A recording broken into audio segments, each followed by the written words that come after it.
my Premier League champions 2022. It is no less than Premier League prediction 2021-2022. It is time for that. Right now, right here. I know what a lot of you guys will be saying right now. Why are you doing it now, Fiago? You're about 3 weeks too late. The Premier League season has already started. Yes, I know that, but you have to know that I always do my predictions right after the end of the transfer window. And that is because I make my prediction based on how strong I think the actual teams are. The squads, and when I don't know the squads, how am I supposed to make a prediction? So yes, we are 3 games into the season, but these games don't affect my prediction at all. Otherwise, I would have had Aston Villa and Everton on top last season. But 3 weeks of transfers, especially in this crazy window, just can't be ignored in any prediction, in my opinion. And now that we do have the final squads, it's finally time to reveal my full Premier League prediction. Starting from the relegated teams all the way up to whoever will win the title this season. Let's go! We are starting from rock bottom. The team that I think will finish 20th this season is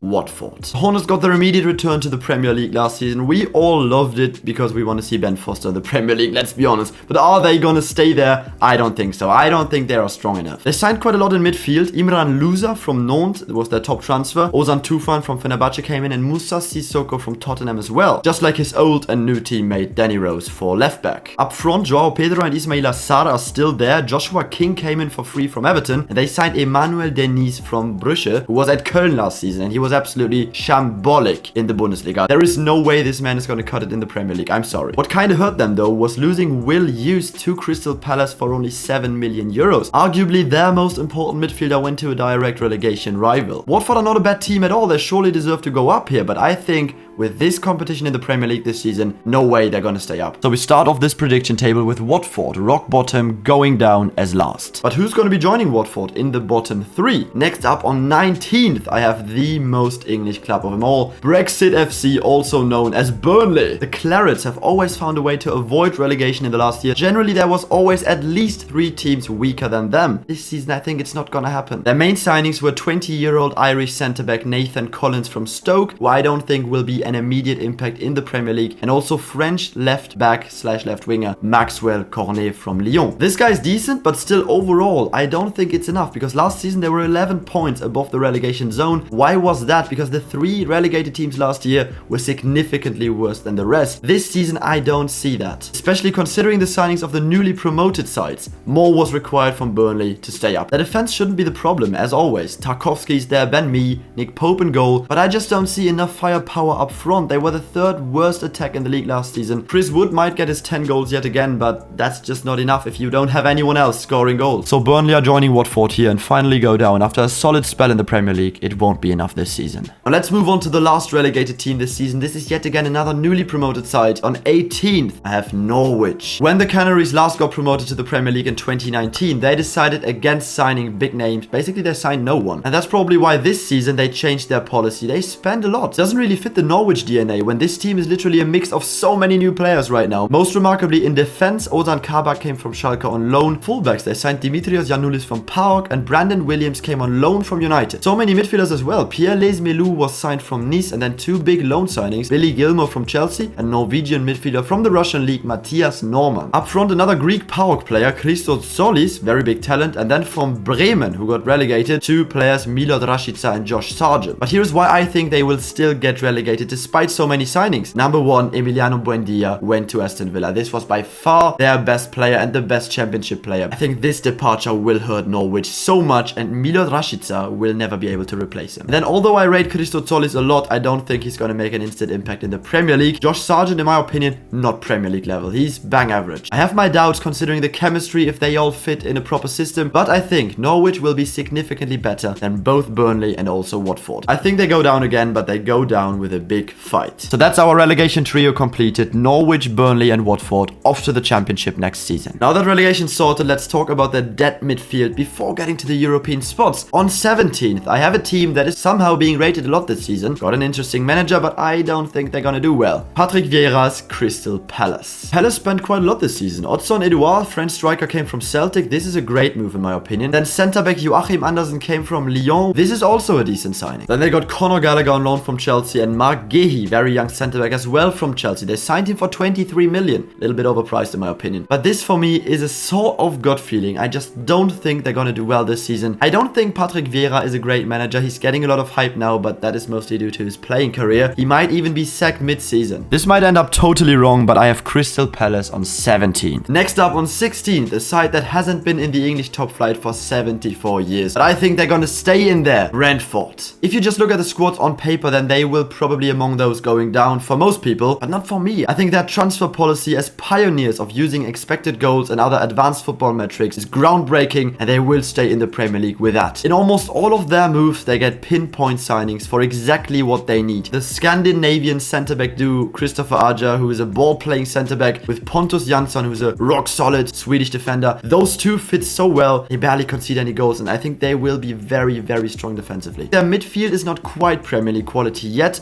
but up front it should be just about enough, even Tony guaranteeing the goals, and their wingers such as Sergio Canos or Brian Mbueno providing him. Placed 16 for the Bees in their first ever Premier League season. Now on 15, a club that was horrible in the second part of last season and who lost their best player now. Southampton. So the Saints are a difficult topic this season. They lost Danny Ings, their best striker, guaranteeing them the goals, and also Yannick Vestergaard left for Leicester, their best centre-back if you ask me. Adam Armstrong from Blackburn is supposed to replace Danny Ings. He played in the Championship last season, scored a ton of goals, but he's not quite Danny Ings quality. And overall, I don't think that Southampton replaced their departures that were indeed huge correctly. The only reason why I have them not further down the table is because of Ralf Hasenhüttl. He is a great manager, genuinely, and without him, I might have even put Southampton among the relegated teams or close to that. It's gonna require hard work, but the Saints for me finish on the same spot as they did last season, 15. We're slowly moving further up the table, and now on 14, I have a team who might have them lower, but I have Newcastle. Not a lot of signings this summer regarding key players, but the only move that Newcastle made that was crucial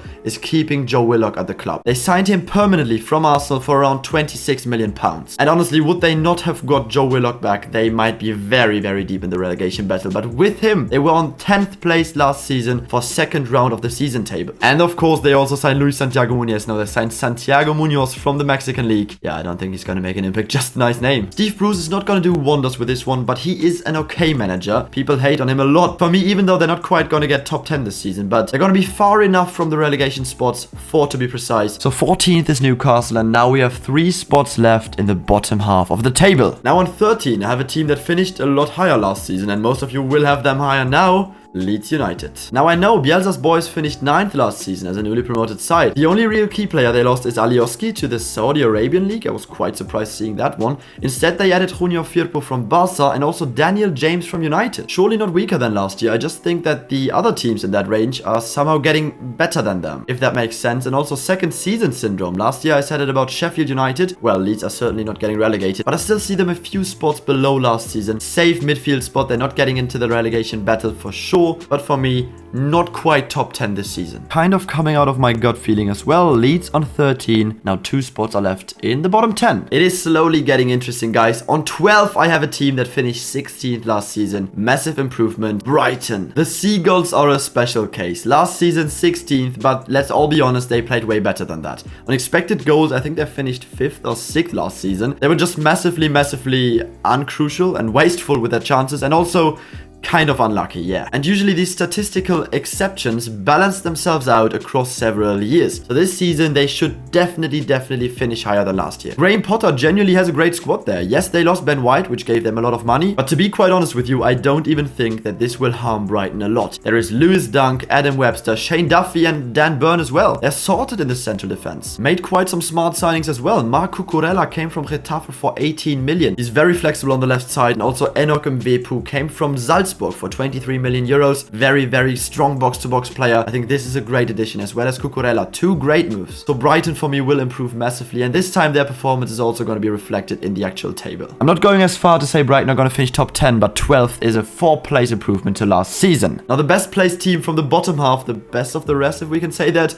11th is Wolves. Last season was pretty disappointing for Portugal's B team, but now Nuno left to Tottenham and they have a new manager, Bruno Lage, also a Portuguese obviously. The only key player that was given away is goalie Rui Patricio Turoma, and instead they signed a few interesting players, some better, some worse. Francisco Trincao will be very exciting to watch on the wings, coming from Barca where he barely got any playing time. Now he should get way more game time. Their new goalie is Portuguese goalie again Jose Sa from Olympiacos. Ryan Ait-Nouri, left back, was my permanent. And up front, the transfer that I don't really like is Hee-Chan Wang from Leipzig on a loan deal. I don't think he's gonna do well in the Premier League. I don't think he has the physicality it takes. But overall, I think a solid improvement to the team, especially Trincao. And Raul Jimenez is back now, hopefully, for the whole season. This is also what hurt them a lot last year. And a new manager, Bruno Lage, I think they're gonna do better than last year. Now that completes the bottom half. Wolves 2 spots above where they were last season. Moving into the top 10. On 10th, I have a team that was rated very highly at the start of last season. Didn't quite meet the expectations.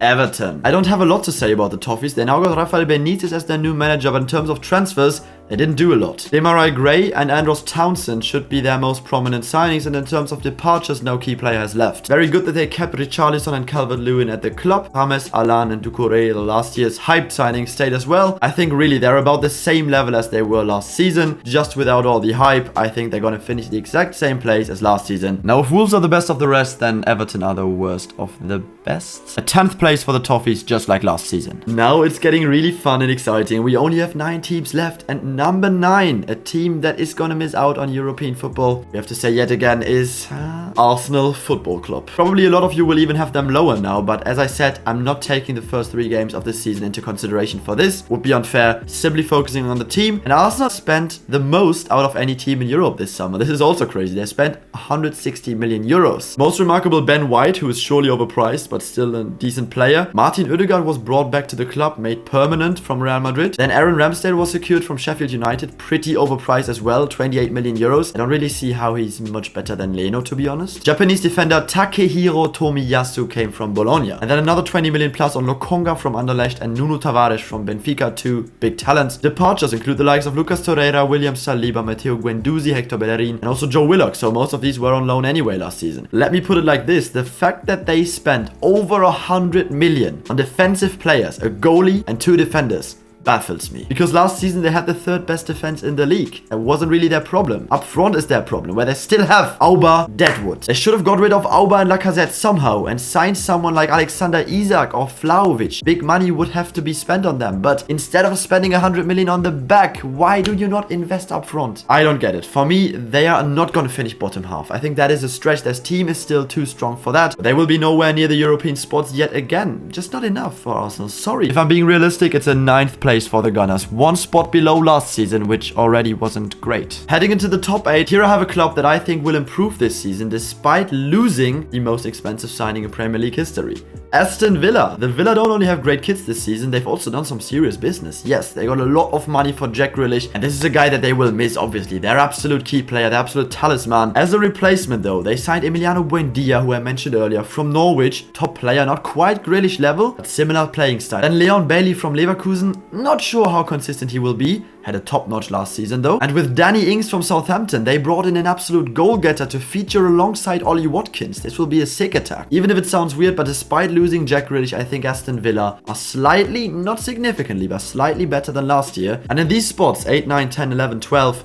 tiny margins really decide because those teams are really close together. I think Aston Villa will be the best English team to not qualify for Europe. So just slightly missing out on the Conference League, Aston Villa improved by 3 spots and jumped from 11 to 8. Now the European spots are awaiting us. Who's going to finish 7th and go to the Conference League? I say it's going to be the holding FA Cup winners, Leicester City. Now the Foxes stayed in the top 4 very long last year, finished 5th though. This season I don't quite think that they can replicate that. On paper they're not really weaker than last year. They added Patson Daka from Salzburg, absolute goal-getter, and mid-term Vardy replacement. Central defensive midfielder Soumaré came from Ligue 1 champions Lille, and Yannick Westergaard came from Southampton. The thing is, Jamie Vardy now at 34, not sure how many goals he will still get this season. Patson Daka will probably take a season to adapt to the Premier League. I think this season Leicester will not quite be able to finish 5th, but still 7th place would get them into the Conference League, which they would have massive chances in. So maybe we can call this the best of the rest. Just quite missing out on top 6, Leicester City. The Foxes on 7. And now guys, the part that you've been waiting for the most, top 6. On 6th place for me, a surprise team of last season, West Ham United. Somehow the Hammers managed to finish 6th last season, now playing in the Europa League. League, I think they can do it again. Why is that? They didn't lose any key players. Declan Rice was rumored to go to United all summer. He didn't leave. He stayed at West Ham. This, I think, is so crucial. And it's also a sign in the right direction. West Ham are not a one-season wonder. They're here to stay in the top 6. Sadly, they didn't manage to make Lingard permanent, but instead they got the 23-year-old Croatian offensive midfielder Nikola Vlasic. And I can really see this guy thriving in the Premier League. He was really under the radar playing in the Russian league. Now on the big stage, I think he's gonna get a lot of hype. And for the defense, they added Kurt Zouma, who was obviously not Chelsea level, not quite, but on a team like West Ham, he can really show his talent as well. West Ham are doing it again. Back-to-back top 6 finishes above Leicester this time. And we're nearing towards the top 4, but 5th place for me is Tottenham. Jose Mourinho is gone and they got Nuno Espirito Santo from Wolves. Manager appointment that I did not expect, but somehow I'm getting used to it and starting to like it. Spurs made some really interesting moves this summer. Mainly that is talents for the future, such as Emerson Royal from Barca, Brian Gil from Sevilla, and also Pape Sarr from Metz. All very young nets that probably won't immediately be insane in the Premier League, but for the future that will be valuable. But the one Spurs signing that I rate the most is Christian Romero from Atalanta. This guy hands down was among the best defenders in Serie A last season, and now at Spurs he will more than fill the gap that Alderweireld has left. Obviously crucial as well that they kept Harry Kane at the club. Is he going to be fully motivated? I hope so, and I also think so. He's professional enough.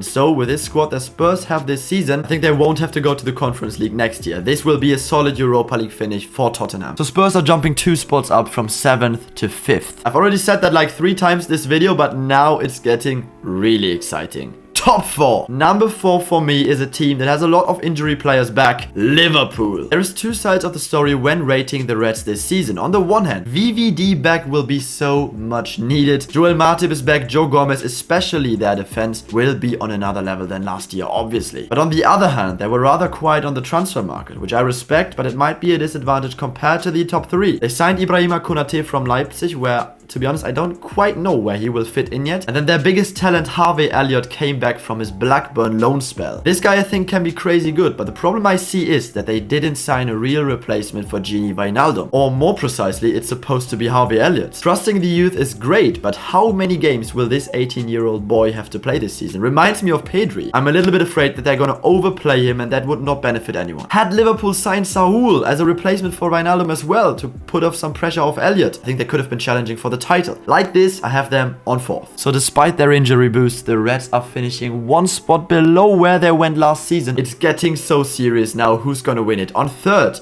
I have last season's champions, Manchester City.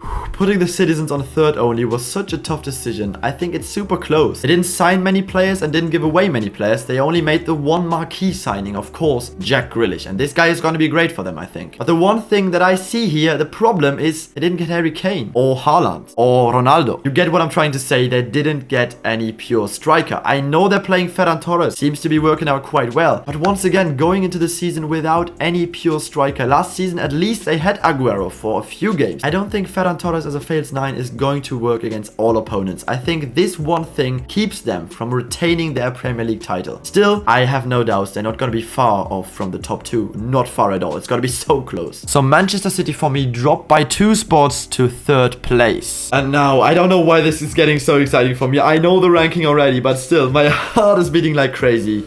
2nd place, Manchester United. The Red Devils had an outstanding summer. Jadon Sancho first. We all thought this was going to be the signing of the summer. Then Varane came. Then obviously Cristiano Ronaldo dos Santos Aveiro returned to Old Trafford. I think they are finishing above their City rivals finally again, despite being slightly weaker on paper. But Cristiano's arrival will have such an impact on the whole team mentality-wise. Also feel free to check out my full analysis on Cristiano's return to United. But now back to the prediction. I think there is just 2 tiny things that keep United from winning the Premier League for the first time post Sir Alex Ferguson. Number 1 is the fact that Ole is not a bad manager, but he's just not on the same level of all the other top 4 teams' managers. And number 2 is their bigger problem. They didn't sign a defensive midfielder. Sadly, they neglected that for Ronaldo. Had they signed Declan Rice or Wilfred Ndidi, I would have put them first. But like this, very, very close, but they will just miss out on the Premier League title. So the Red Devils are going on 2nd, and there is 1 team left now. If you know the 20 Premier League teams, you will know which team I have as my Premier League champions 2022. It is no less than the current UCL champions, Tuchel's Chelsea. No idea why I'm shouting so hard, but it's just exciting, this one. Tuchel's Blues, for me,